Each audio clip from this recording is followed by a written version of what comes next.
Verifikasi usulan merupakan tahap kegiatan yang bertujuan untuk memeriksa dan menilai kelayakan usulan kegiatan dari setiap desa untuk didanai PNPM LMP.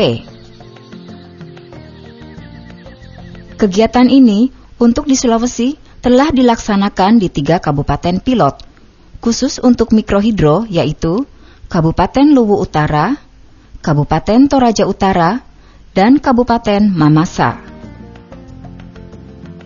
Di Sulawesi Barat itu di Kabupaten Mamasa sudah dilakukan 45 verifikasi atau survei pada 45 desa lokasi. Demikian juga di Kabupaten Luwu Utara sudah dilakukan verifikasi di 19 desa lokasi, Luwu Utara 13 desa lokasi. Verifikasi usulan kegiatan dilakukan oleh tim verifikasi yang dibentuk di kabupaten atau ditetapkan secara khusus dengan beranggotakan 7 hingga 10 orang yang memiliki keahlian teknis sesuai dengan usulan kegiatan.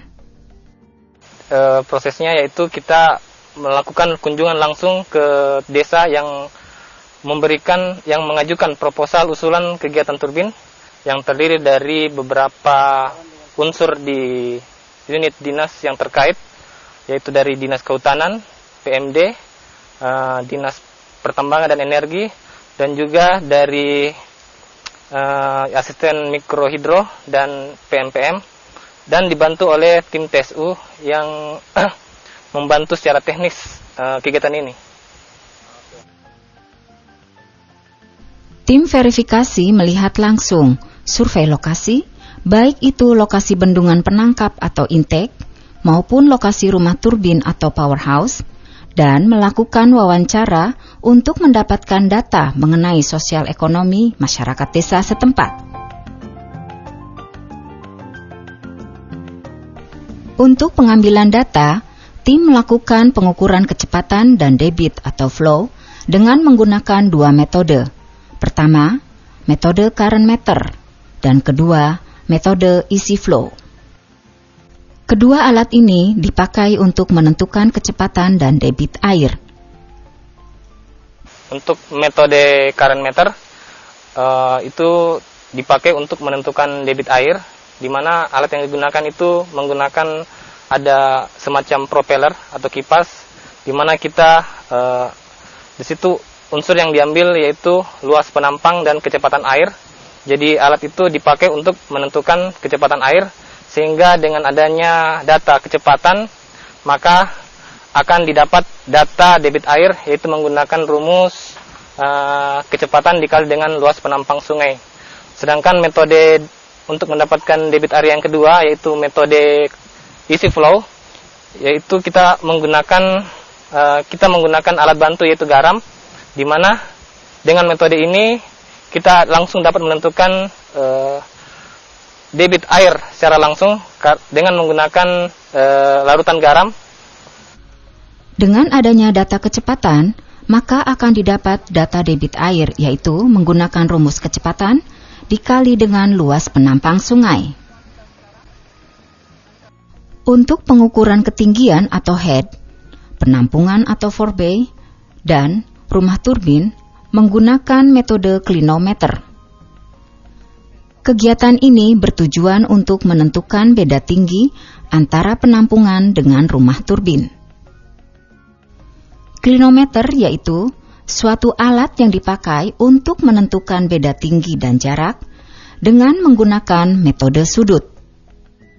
Sehingga dengan sudut itu kita akan mendapatkan beda tinggi dan jarak antara penampungan dengan rumah turbin.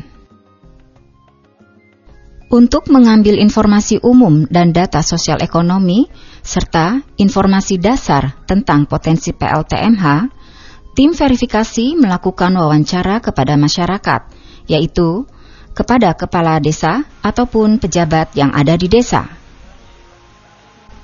Pada tahap ini, tim memeriksa kelayakan dari usulan desa tersebut. Artinya, pada saat ini, tim mencocokkan apa yang ada di proposal dengan kenyataan yang ada di lapangan. Jadi berdasarkan data yang diambil di lapangan, kita akan olah, sehingga kita akan mendapatkan hasil apakah lokasi itu mempunyai potensi untuk mendapatkan turbin. Tetapi selain itu, kita dari tim verifikasi sudah melihat langsung bagaimana tentang status sosial masyarakat yang ada di sana, kemudian bagaimana kesulitan kesampaian daerah. Sehingga faktor-faktor ini bisa juga dijadikan salah satu istilahnya faktor pendukung kenapa misalkan desa A diprioritaskan, mungkin karena salah satu faktor itu. Selanjutnya, tim verifikasi membuat rekomendasi hasil penilaian. Rekomendasi tim verifikasi ini akan menjadi dasar pembahasan dalam MAD prioritas di tingkat kabupaten. Verifikasi kita laksanakan kurang lebih 1 minggu, mengadakan kunjungan lapangan ke tiap desa. Sekarang rekomendasi akhir sudah selesai, rekomendasi teknis dan rekomendasi non-teknis. Pada dasarnya tim verifikasi ini sudah melaksanakan tugas di lapangan. Tinggal satu tugas mereka yang belum selesaikan adalah mempertanggungjawabkan di depan forum MAD Kabupaten, menyampaikan rekomendasi akhir yang mereka dapatkan kemarin di lokasi masing-masing kegiatan usulan PLTMH.